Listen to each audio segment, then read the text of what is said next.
Janji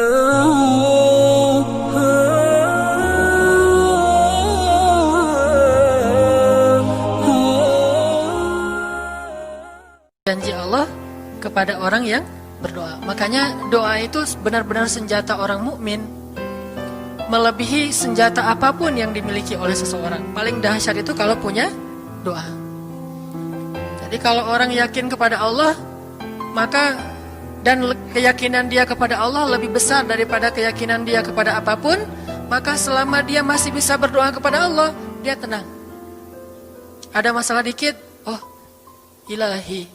Ada masalah dikit, Ilahi. Ada masalah dikit, Rabbi. Terus saja. Ada masalah sepele apapun, minta ke Allah. Ada masalah apapun, minta ke Allah. Dan kata Nabi, janganlah kalian menjadi lemah dalam berdoa, karena sesungguhnya tidak akan binasa seseorang selama dia masih berdoa kepada Allah. Itu hadis Nabi dari Aisyah. Janganlah kalian menjadi lemah dalam berdoa, artinya jadi pundung, jadi putus asa dalam berdoa, karena tidak akan binasa seseorang selama dia masih berdoa kepada Allah Subhanahu wa taala. Jadi kalau kita masih terus mengharap dan meminta kepada Allah, kita nggak akan binasa, kita nggak akan kalah, kita nggak akan rugi. Dan kata para ulama, segala sesuatu di dunia ini akan pergi dan tidak kembali. Ini clue penting nih, bisa dicatat. Segala sesuatu di dunia ini akan pergi dan tidak akan kembali kecuali doa. Dia pergi dan dia pasti akan kembali. Segala sesuatu kalau udah pergi di dunia ini nggak akan kembali lagi. Kalau pergi di sini maksudnya pergi kepada Allah. Tapi kalau doa pergi ke Allah, dia pasti akan balik lagi kepada yang meminta. Satu-satunya yang pergi ke Allah dan kembali di dunia ini hanyalah doa. Makanya ayat ini kalau kita kasih judul adalah janji Allah kepada hambanya yang berdoa. Allah berjanji, apa kata Allah? Inni qaribun. Aku itu dekat. Maksudnya gak mungkin aku gak dengar doa kalian. Begitu kita berdoa, kita pikir, Allah dengar gak ya? Jangan-jangan kok doa saya belum diijabah, kayaknya Allah gak dengar yang kemarin, saya harus keraskan lagi suara saya. Enggak, inni qarib. Arti inni qarib, aku itu dengar banget apa yang kamu ucapkan. Gak usah diucapkan, di dalam hati aja Allah udah dengar. Siapa yang pernah berdoa di dalam hati terus langsung Allah ijabah? Rasulullah. Coba teman-teman buka awal juz kedua. Ayat surat Al-Baqarah ayat 144. Itu gara-gara Nabi ada harapan di dalam hati tapi gak berani ngomong gitu ke Allah. Cuma dipendam di dalam hati doang. Tapi langsung diijabah oleh Allah. Ayat surat Al-Baqarah ayat 144. Allah berfirman, Qad nara taqalluba wajhika fis samaa فَلَنُوَلِّيَنَّكَ قِبْلَةً تَرْضَاهَا فَوَلِّ وَجْهَكَ شَطْرَ الْمَسْجِدِ الْحَرَامِ وَحَيْثُ مَا كُنْتُمْ فَوَلُّوا وُجُوهَكُمْ شَطْرَهُ وَإِنَّ الَّذِينَ أُوتُوا الْكِتَابَ لَيَعْلَمُونَ أَنَّهُ الْحَقُّ مِنْ رَبِّهِمْ وَمَا اللَّهُ بِغَافِلٍ عَمَّا يَعْمَلُونَ. Jadi ceritanya, orang Yahudi suka menghina kaum muslimin gara-gara orang Islam kalau sholat waktu itu masih menghadap ke Al-Aqsa, Palestina. Jadi kata orang Yahudi itu, lihat orang Islam mah fake, suka niru. Kita sholat menghadap Al-Aqsa, mereka sholat menghadap Al-Aqsa. Berarti agama mereka itu adalah agama yang meniru agama kita, nggak original. Sering diperolok-olok, setiap kaum muslimin sholat dihina sama mereka. Akhirnya Nabi ngerasa sedih. Wah, gimana ya caranya? Sehingga setiap sore Nabi berdiri di suatu bukit, kemudian lihat ke langit. Cuman nggak ngomong, gini aja ke langit. Membatin, bayangin. Pernah nggak teman-teman membatin ke Allah? Ini yang harus kita coba lakukan. Belajar membatin kepada Allah. Itu romantis banget. Jadi duduk sendiri. Allah, ngomong gitu dalam hati. Dan yakinlah ini qarib, Allah tuh dengerin. Jangan pikir saya kayak ngomong sendiri, kayak orang kurang waras. Enggak, Allah itu mendengar. Jadi kita batin aja sama Allah, ngomong dalam hati, ya Allah, saya tuh lagi gini, ada masalah. Ngomong dalam hati kita, please Allah, please, gitu ya.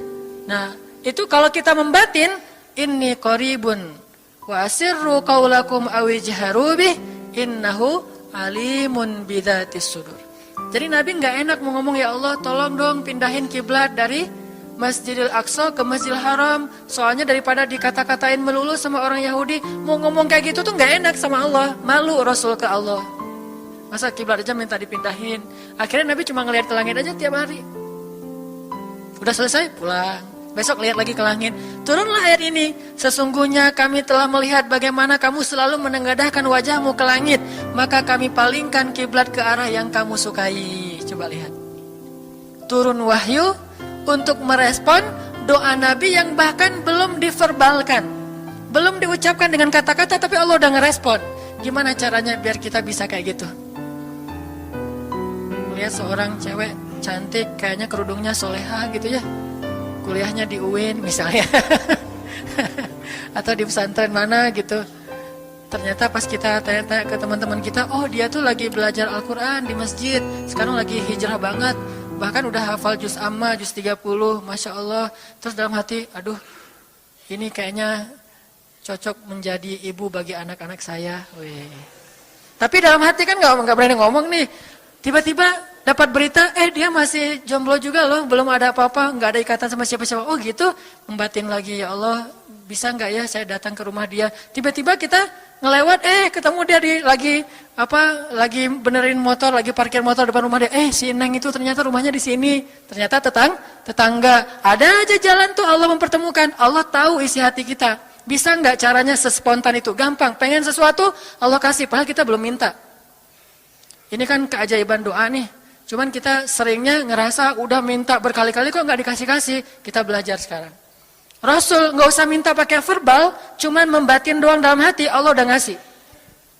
Pernah nggak teman-teman ngerasa kayak gitu? Ada kepengen sesuatu, tiba-tiba terwujud. Pernah kan? Tapi kepengennya yang baik-baik.